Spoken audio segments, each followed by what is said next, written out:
Hi, welcome back to Local Spotlight. I'm here today with McCord from the Grand Futures Prevention Coalition. And we were talking before the break about your office and that you've got brochures on a bunch of things.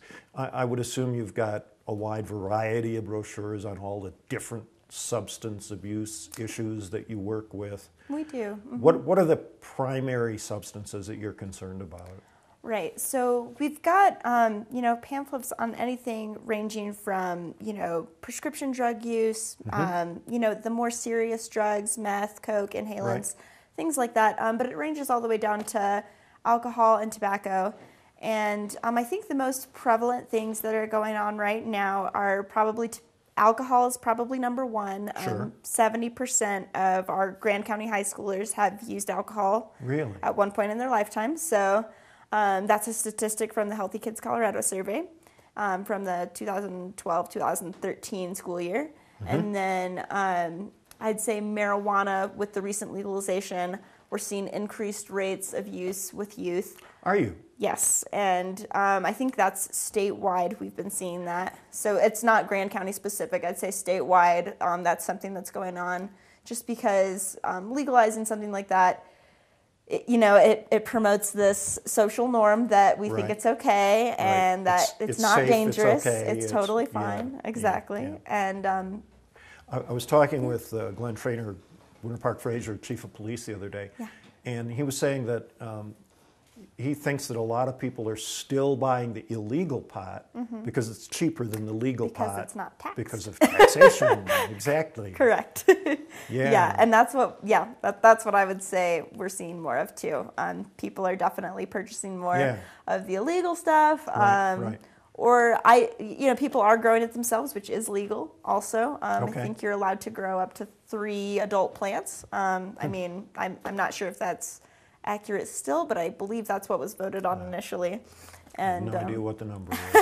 Yeah. It's not important to me personally. No, but you are allowed to grow a certain number of plants, and because of that, it's hard to regulate. You know, when you have all these people growing themselves individually, it's hard to be able to regulate. What about tobacco? I know that's so prevalent, and it's one of my personal pet peeves. Right.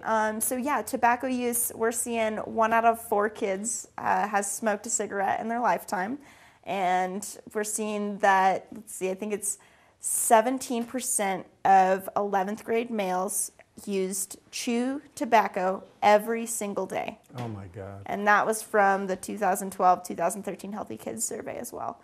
And so that's, and we've seen 28% of 11th and 12th grade males have used chewed tobacco in the past 30 days. So are those numbers going up or down or?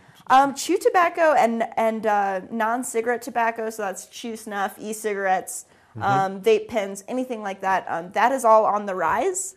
Really? Cigars are also in that category. So teen boys are actually smoking cigars at the same rate that was once cigarette consumption. So, and I think it's because there are less restrictions on non-cigarette tobacco.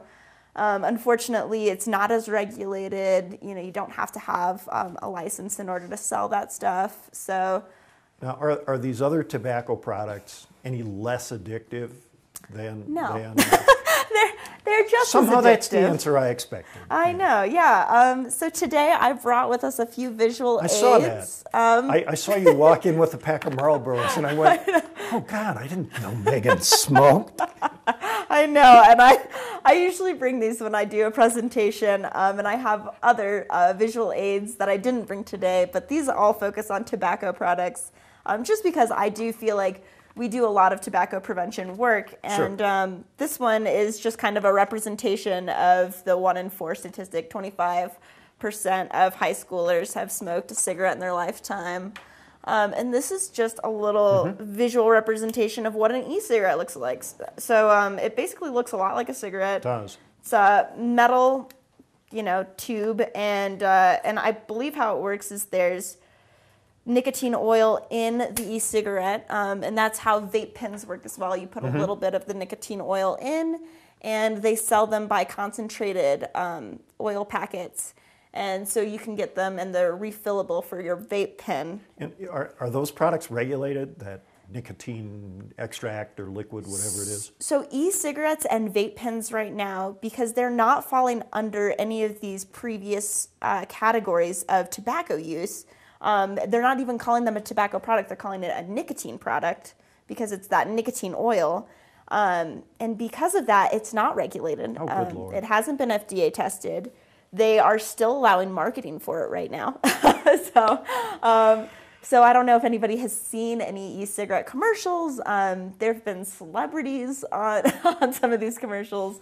And why would a celebrity endorse that? I can't imagine. I know. I mean, I'm sure they get paid a lot of money. Well, that's, there's your answer right there.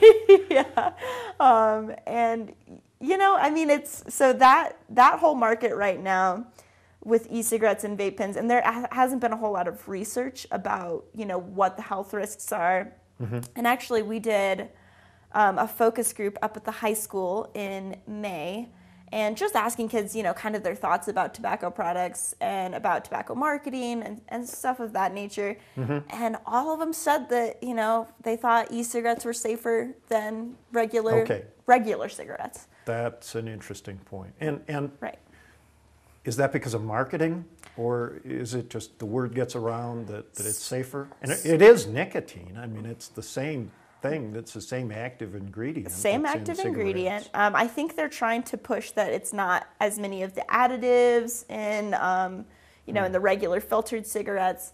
But I think what they're trying to push the most is that e-cigarettes can be a cessation tool. So to help people quit smoking. Right. However, that has not been proven in any study. Sure. And, you know, and I do feel like people actually get more addicted when they are doing these. I mean, it's still that same nicotine oil, so I don't really know how that's cessation if it's the same product. Right. Yeah, exactly. It is still the same product. Right. And so, and the scary thing about what I find the most scary about those vape pens is that they sell them with the nicotine oil little packages. But that nicotine oil package, I mean, if you ingested it, if you drank that, it would kill you. I've heard that there have been overdoses. Yeah, and I mean, you know, kids are around, and if kids see that, and they, you know, and it's comes in all kinds of flavors. They haven't limited flavor use. Bubble gum. I know. It's insane. Can we take another look at that e-cigarette? Of course. Yeah. It just, I mean, you glance at it, it looks like your basic Marlboro or whatever. So this one, I didn't get a flavored one, and I should have got a flavored one. But do the flavored ones look different? There are all kinds of flavored ones, all brightly colored, definitely marketed towards kids, I would say. Mm-hmm. You know, like, I don't know, pineapple flavored and bubblegum flavored, and you know, the one that cracks me up is bubblegum. I know. It's like clearly they're marketing it kids. as a cigarette addiction cessation tool to adults. Exactly. In bubblegum flavor? Get serious. I know. I'm sorry, I don't believe that. Yeah, so, I mean, just things like that. And the fact that those kids, you know, that little kids can get their hands on that, I know that there have been a few deaths from that. Yeah. Or hospital visits. That's absurd. And, That's absurd. It's just unfortunate. I think that we're trying to, you know, normalize it again and really bring back cigarette use in these e-cigarette forms. It's all bad. The cigarettes, snuff, chew, it's all evil. On that note, we're going to take a brief pause.